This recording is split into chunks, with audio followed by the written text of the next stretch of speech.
Good morning. हमने आपको पहले हिंदी गद्य का उद्भव विकास के बारे में बताया था। आज हम आपको हिंदी गद्य साहित्य के इतिहास के बारे में बताने जा रहे हैं, जो 5 भागों में विभाजित है। पहला, भारतीय युग। इसी समय हिंदी साहित्य अवकाश के क्षितिज पर भारतेंदु हरिश्चंद्र सन 1850 से 1885 का उदय हुआ। इन्हीं के नाम पर इस काल का नामकरण भारतीय युग किया गया। भारतेंदु जी ने अपनी अनोखी प्रतिभा और महान व्यक्तित्व से तत्कालीन समाज को अद्भुत रूप से प्रभावित किया। उन्होंने पूर्ववर्ती लेखकों की एकाग्रता और भाषा संबंधी दोषों से बचते हुए हिंदी गद्य का स्वच्छ, संतुलित और शिष्ट रूप सामने रखा। उन्होंने संस्कृत से सरल शब्दों को लेने के साथ साथ संस्कृत में प्रचलित विदेशी शब्दों को भी ग्रहण किया। इसके अतिरिक्त कहावतों और मुहावरों के प्रयोग से उन्होंने भाषा को सजीवता प्रदान की। उनके नेतृत्व में हिंदी साहित्य को नए क्षितिज पर प्राप्त हुए। वे वस्तुतः आधुनिकता के जनक थे।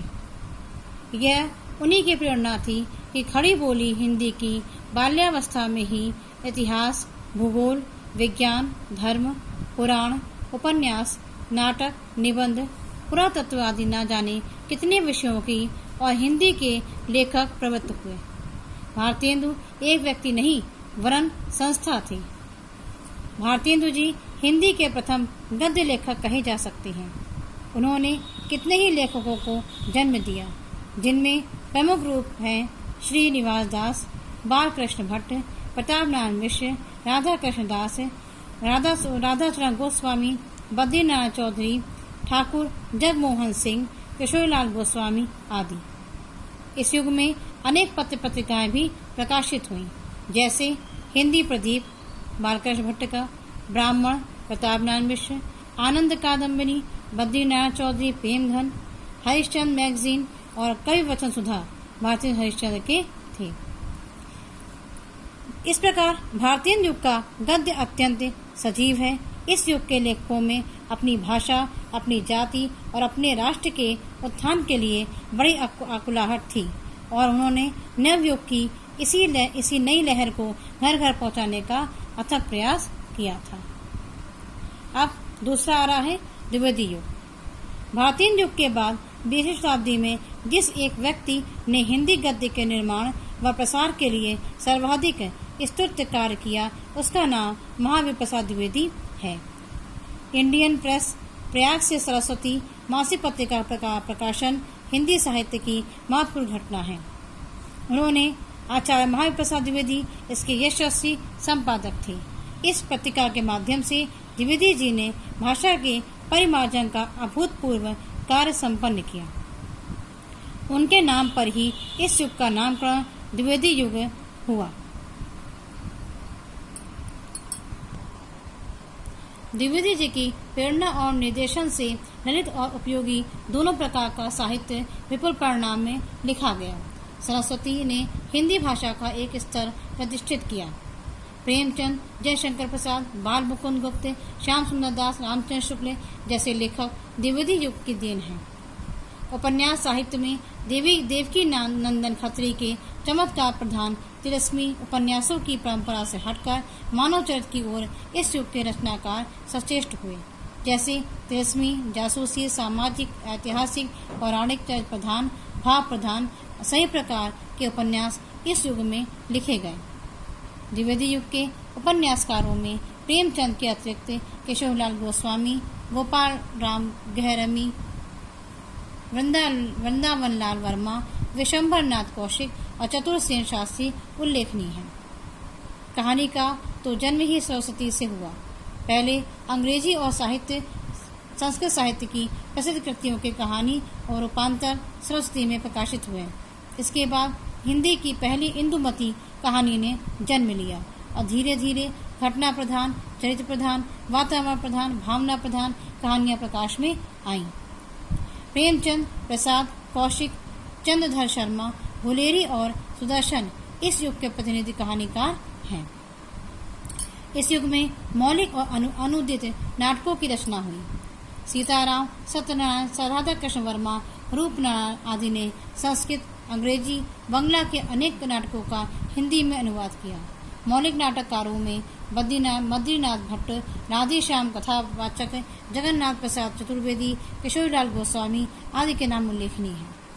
पत्र पत्रिकाओं में सरस्वती के अतिरिक्त नागरी प्रचारणी पत्रिका, इंदु, माधुरी, मर्यादा, सुधा, जागरण, हंस, प्रभा, कर्मवीर, विशाल भारत आदि ने हिंदी साहित्य के सर्वतोमुख विकास में बहुत बड़ी भूमिका निभाई है।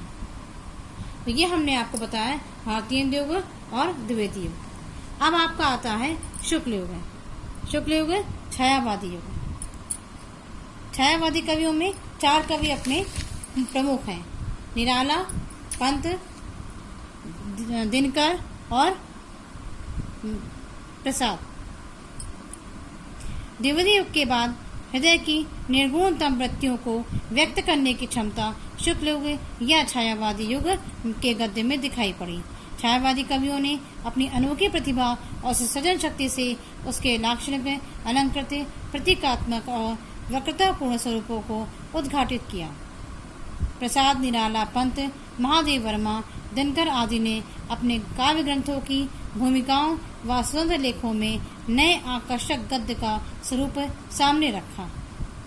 इसी युग में वियोगी हरि, राय कृष्णदास और माखनलाल चतुर्वेदी के भावुकता प्रधान गद्य के दर्शन हुए। इसके अतिरिक्त डॉक्टर रघुवीर सिंह, शिव पूजन सहाय, बेचन शर्मा उग्र, बनारसी दास चतुर्वेदी, पदमलाल पुन्नालाल बख्शी, डॉक्टर गुलाब राय आदि का गद्य साहित्य की समृद्धि में विशेष योगदान है।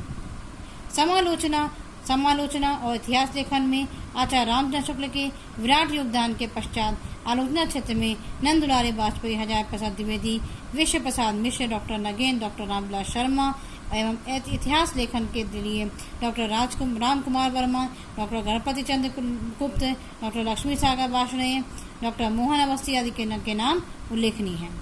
जयशंकर प्रसाद इस युग के महान नाटककार हैं।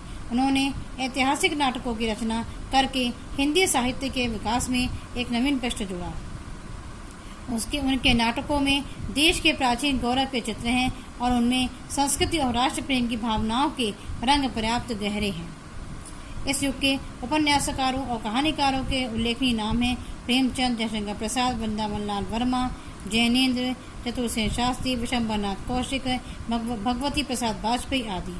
माधुरी, हंस, अर्जुन, विशाल भारत, इंदु, मिलाप, माला आदि पद पत्रिकाओं का इस युग में प्रकाशन हुआ। शुक्लोत्तर युग या प्रगतिवादी युग। शुक्ल युग या प्रगतिवादी युग के पश्चात शुक्लोत्तर युग सन 1938 से 1940 का आरंभ हुआ। सन 1936 के बाद देश की स्थिति में तेजी से परिवर्तन आरंभ हुआ। उसी का फल है कि हम कल्पना लोक से उतरकर ठोस जमीन पर आने की चेष्टा करने लगे। मार्क्सवादी विचारधारा से प्रभावित लेखकों ने प्रगतिवादी साहित्य सृजन के प्रति प्रतिस्पर्धा दिखाना आरंभ कर दिया था। शुक्लोत्तर युग में साहित्यकारों की 2 पीढ़ियां साहित्य रचना में प्रवृत्त हुई। एक पीढ़ी उन साहित्यकारों की है जो स्वतंत्रता प्राप्ति के पहले से लिखते आ रहे थे और उसके बाद भी सक्रिय रहे। दूसरी पीढ़ी उन लेखकों की है जो स्वतंत्रता प्राप्ति के बाद साहित्य की रचना में प्रवृत्त हुए। पहली पीढ़ी में आचार्य महाजारी प्रसाद द्विवेदी, शांति प्रिय द्विवेदी, रामधारी सिंह दिनकर, यशपाल, उपेंद्र नाथ अश्क, भगवती चरण वर्मा, अमृतलाल नागर, जैनेन्द्र, अज्ञेय, नगेंद्र, रामवृक्ष बेनीपुरी, बनारसी दास चतुर्वेदी, वासुदेव शरण अग्रवाल, कन्हैया लाल मिश्र, प्रभाकर, भगवत शरण उपाध्याय आदि गद्य लेखक हैं। दूसरी पीढ़ी में विद्यानिवास मिश्र, हरिशंकर परसाई, ईश्वरनाथ रेणु, कुबेरनाथ राय, धर्मवीर भारती, शिव प्रसाद सिंह आदि प्रमुख हैं। प्रगतिवादी युग में सहज, व्यवहारिक और अलंकार विहीन गद्य की प्रतिष्ठा हुई। उसमें भावुकतापूर्ण अभिव्यक्ति का स्थान सतेज और चुटकीली उक्तियों ने लिया। डॉक्टर रामविलास शर्मा, शिव दान सिंह चौहान, प्रकाश चंद्र गुप्त इस युग के लेखक हैं। रेखाचित्र और संस्मरण लेखकों में बनारसीदास चतुर्वेदी, महावीर प्रसाद, महादेव वर्मा, रामबख्श बेनीपुरी और कन्हैया लाल मिश्र प्रमुख विशेष रूप से उल्लेखनीय हैं। हिंदी में इधर कुछ उत्कृष्ट साहित्य, जीवन चरित्र और आत्मकथाएं प्रकाशित हुई। इनमें अमृत राय की कलम का सिपाही, डॉक्टर रामविलास शर्मा की निराला की साहित्य साधना उत्कृष्ट कृतियां माने रचना। आत्मकथाओं में डॉक्टर राजेंद्र प्रसाद की आत्मकथा के बाद पांडेय बेचन शर्मा उग्र की अपनी खबर और बच्चन की क्या भूलूं क्या याद करूं व नीड़ का निर्माण आदि कृतियां लोकप्रिय हुईं। आज निबंध, नाटक, कहानी, उपन्यास आदि के अतिरिक्त डायरी, रिपोर्टाज, फैंटेसी, रेडियो रूपक आदि कितनी ही नई विधाओं के अंतर्गत उत्तमतः साहित्य की रचना हो रही है। इसके अतिरिक्त विभिन्न विश्वविद्यालयों में प्रतिवर्ष जो शोध प्रबंध निकल रहे हैं, उनके द्वारा वैज्ञानिक विवेचन, विश्लेषण, मूल्यांकन के लिए पूर्ण सक्षम हिंदी गद्य का स्वरूप विकसित हो रहा है। सत्य यह है कि आज उन्नत तकनीकी विकास के परिणाम स्वरूप हिंदी में अपार साहित्य सृजन हो रहा है। साथ ही विश्व पटल पर हिंदी तेजी से अपनी अंतर्राष्ट्रीय पहचान बना रही है। तो ये हमने आज आपको बताया हिंदी गद्य का स्वरूप और विकास और हिंदी गद्य साहित्य का इतिहास।